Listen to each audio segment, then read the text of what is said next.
భాగ్యని భాగ్య కడుపులో బిడ్డని చంపడానికి రణ్వీర్ సహాయాన్ని అడుగుతూ ఉంటారు మనోహరి చెంబ.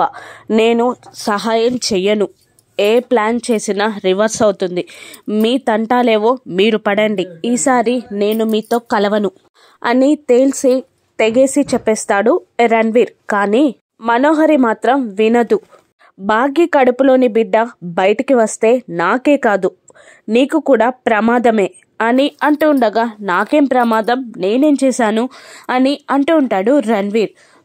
ఆ బిడ్డని చంపాలని చూడలేదా? స్మోక్ అటాక్ చేసి భాగ్య కడుపులోని బిడ్డని నువ్వు చంపాలని ట్రై చేయలేదా అని మనోహరి అడుగుతుండగా, అది నువ్వు చేసిన పని, నువ్వు చెయ్యమంటే నేను చేశానే తప్ప నా అంతట నేను చెయ్యలేదు కదా అని రణ్వీర్ అడుగుతూ ఉండగా, ఎలా చేసినా కూడా నువ్వు అందులో ఇన్వాల్వ్ అయ్యావు కాబట్టి ఖచ్చితంగా నీపైన కూడా ఆ పాప పగపడుతుంది, తను బయటికి వచ్చిందంటే మన ముగ్గురికి మృత్యువు ఖాయం అని అంటూ ఉంటుంది చెంబ.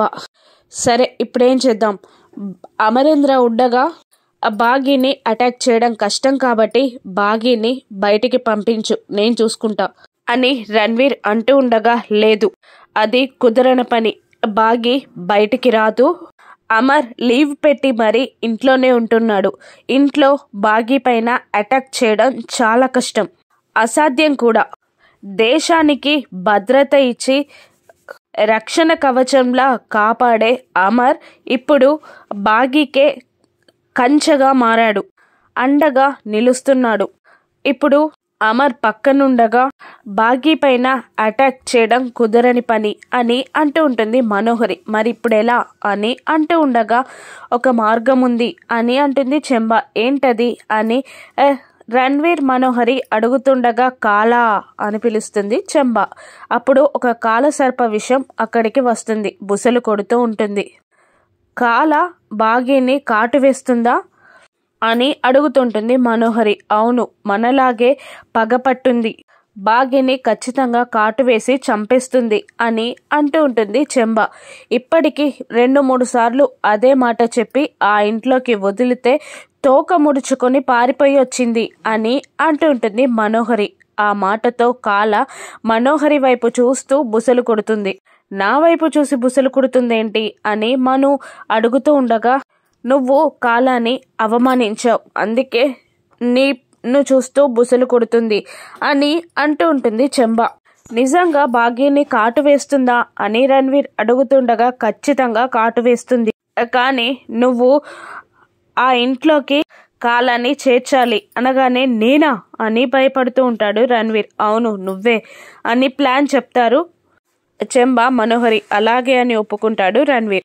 మరోవైపు నారదుల వారికి నేను మానవ కాంతనని దేవ కన్యని కాదని చెప్పిన 6 మాటలు నమ్మిన నారదుడు వెళ్ళి యమధర్మరాజుల వారిని నిలదీస్తూ ఉంటాడు. ఏంటి యమధర్మరాజా, న్యాయానికి కట్టుబడి ఉండే నువ్వే అబద్ధం చెప్తావా, అన్యాయం చేస్తావా, ఇంద్రజ అని చెప్పి మోసం చేస్తావా, ఒక మానవ కాంత అయిన ఒక మానవ స్త్రీని దేవకన్యలా మారుస్తావా అని నారదుడు యమునిపై గర్జిస్తూ, నిన్ను ఇంద్రసభలో నిలబెడతా, అందరి ముందు నీ పరువు పోయేలా చేస్తా, నీ పదవి పోయేలా చేస్తా, పద అమరావతికి అని అంటూ ఉంటాడు నారదుడు. అప్పుడు యమధర్మరాజు భయపడుతూ ఉండగా, అప్పుడు 6A నా యమధర్మరాజుల వారు ప్రమాదంలో పడకూడదు అని అనుకొని వచ్చి ఇలా మాట్లాడుతూ ఉంటుంది. యమధర్మరాజా, నేను కాచిన పందెంలో నేనే గెలిచా చూసారా అని అంటూ ఉండగా, నారదుల వాళ్ళు అయోమయంలో పడిపోతారు. మెల్లిగా ఆయన చూడకుండా యమునికి సైగ చేస్తుంది 6. ఆ సైగని అర్థం చేసుకున్న యముడు, అవును తల్లి నువ్వే గెలిచావు అని అంటూ ఉంటాడు. ఏంటి అది అని నారదుడు అడుగుతుండగా, ఏం లేదు, నేను ఇంద్రపుత్రిక ఇంద్రజను కాదని మానవ కన్యనని మీకు అబద్ధం చెప్తే మీరు నమ్మరని, యముడు నమ్ముతారని నేను పందెం కాసాం, నేనే గెలిచా, మీరు నమ్మేశారు అని అంటుండగా, యముడు లేదు నారదుల వారు నమ్మలేదు, నమ్మినట్టు నాటకమాడారంతే అని యముడు అంటుండగా, అవునవును నేను నమ్మలేదు, నేనెందుకు నమ్ముతాను అయినా ఇంద్రుని పుత్రిక ఇంద్రజ ఎలా ఉంటుందో నాకు తెలీదా?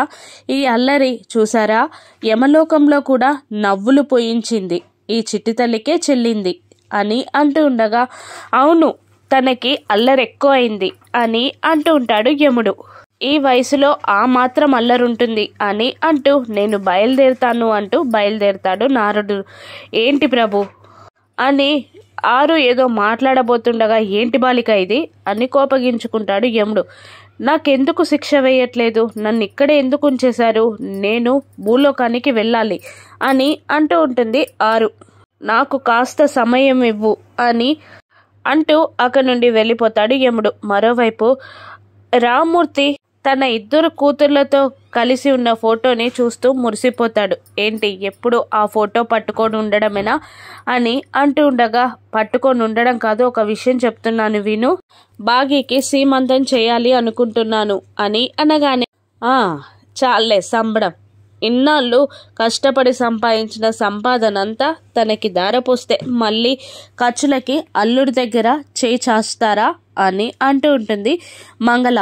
అంత సీన్ లేదు, నేనేం అలా దిగజారలేదు అని అంటూ ఉండగా, ఇక్కడ ఇరుకింట్లో ఏం చేస్తారు అని అంటూ ఉండగా, ఇక్కడ కాదు ఆ అరుంధతి పుట్టిన చోట అనగానే, అసలు బాగి కాలు కింద పెట్టడానికి కూడా అల్లుడు గారు ఒప్పుకోవట్లేదంట. అటువంటిది 9 నెలల కడుపు పెట్టుకొని అక్కడికి పంపిస్తారా అని అడుగుతూ ఉండగా, నేను ఎలాగైనా బ్రతిమిలాడుకుంటా, అరుంధతి పుట్టిన చోటే బాగి ప్రసవించాలి, నేను అల్లుడు గారిని బ్రతిమిలాడుకుంటా అని అంటూ ఉంటాడు రామ్మూర్తి. మరోవైపు కాలాన్ని తీసుకొచ్చి ఇంటి ముందు వదిలిపెడతాడు రణ్వీర్. మనోహరికి కాల్ చేసి కాలా లోపలికి వచ్చాడు అని చెప్పగానే, కనిపించట్లేదు అని మనోహరి కంగారు పడుతుండగా, అదిగో చూడు అంటుంది చెంబ.